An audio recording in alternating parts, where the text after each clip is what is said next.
MP के सीहोर जिले में चंदेरी गांव में मावत का जमकर बरसी बरसात। पानी गिरने से किसानों के चेहरे खिले। किसान व समाज सेवी एमएस मेवाड़ा ने बताया कि हमारे ग्राम चंदेरी आसपास के ग्रामीण क्षेत्रों में अच्छा पानी गिर रहा है। इस पानी से हम किसानों को काफी राहत मिलेगी, क्योंकि इस वक्त किसके खेतों की गेहूं की बनी की तैयारी चल रही है। कुछ किसान बनी कर रहे हैं, कुछ किसानों ने खेतों की बनी गेहूं की कर दी गई है, कुछ किसानों के खेतों की रेली चल रही थी पानी की। उसमें काफी लाभ मिलेगा। आप किसानों को खाद की, कम खाद में भी गेहूं की में काम चल जाएगा, क्योंकि ये मानते का पानी से काफी राहत मिलेगी। किसानों के काफी बचत होगी, बिजली लाइट की भी बचत होगी, पानी की बचत भी होगी। किसान काफी खुश है।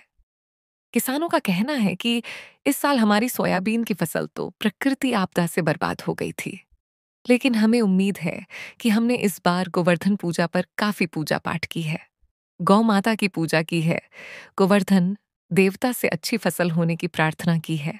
तो हमें उम्मीद है कि हमारे गेहूं की फसल अच्छी पैदावार होगी। इंद्रदेव भगवान भी हम पर कृपा करेंगे, कृष्ण भगवान भी हम पर कृपा करेंगे, क्योंकि सभी किसानों ने मिलजुल करके गोवर्धन देवता की अनोखी पूजा पाठ की गई थी और कामना की गई थी कि हमारे गेहूं की फसल की पैदावार अच्छी करना। जो आज ये देखने में मिल रहा है कि अच्छी बरसात होने से हम किसानों को काफी राहत मिलेगी। आज हमारे सीहोर जिले के चंदेरी गांव में अच्छी बरसात हो रही है और इस बरसात से, इस मावठे के बरसात से हम किसानों को बहुत फायदा है। गेहूं की फसल में जहां रिलाई की जरूरत थी, अब रिलाई की जरूरत नहीं पड़ेगी, अच्छा फायदा मिलेगा। खाद की भी कमी से भी काम चल जाएगा, कम खाद मिलेगा उससे भी काम चल जाएगा।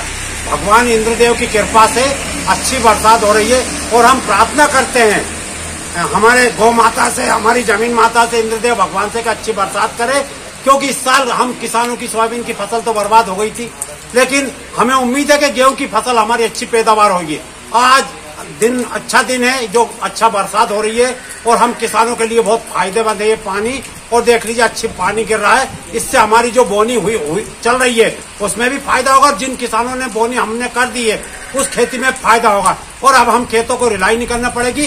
खाद भी हमें कम देना पड़ेगा, कम खाद में भी हमारी फसल पैदा हो जाएगी।